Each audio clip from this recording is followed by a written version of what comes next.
मैंने पहले भी मृत्यु भोज पे आपको कविता सुनाई थी।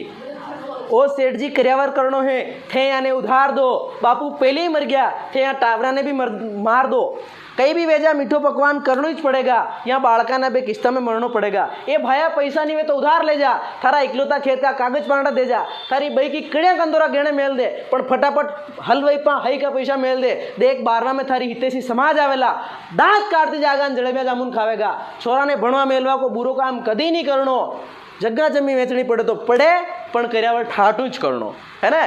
तो ये मेरा व्यंग आपको समझ में आया होगा कि ये मृत्यु भोज नहीं करने के। आप आज कसम खाइए हाथ खड़े करके, ऐसे हाथ करके, सर कुछ भी हो जाए मैं कर्यावर नहीं जीमूंगा।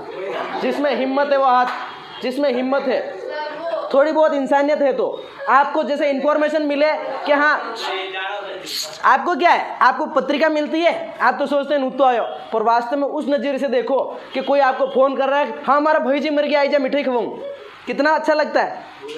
अरे हमारा बाप, हमारा भाई एक्सीडेंट में मर गया, आई जा जिम ले। नहीं खाता हूँ, 5 साल 7 साल हो गए,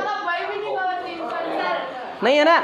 आप कसम खाइए कि सर ऐसा गिद्ध आप देखना, डांडोर मर जाए आपने तो जब सरकारी जमीन पे फेंका, उठाइन फेंक दे बेटा बाणे, उसके बाद कुछ टाइप के जानवर आते हैं, गिद्ध और चील कहते हैं जिनको, ऊपर हवड़ियाँ काँव काँव करे और फिर वहाँ उतरती है, उस मांस को नोच नोच के खाती है। हम में और उनमें कोई फर्क नहीं है। जिस आदमी के घर में दुख की घड़ी है, जिस आदमी के घर में मौत हो चुकी है, जिस आदमी के घर का इंसान का मतलब इंसान जा चुका है, उसका परिवार लूट चुका है, उन बच्चों के परिवार सर से साया उठ चुका है, वहाँ पर जाके हम चटकारे लगाते कहते लूण और लान जलेबी और ला। शर्म नहीं आती हम लोगों को?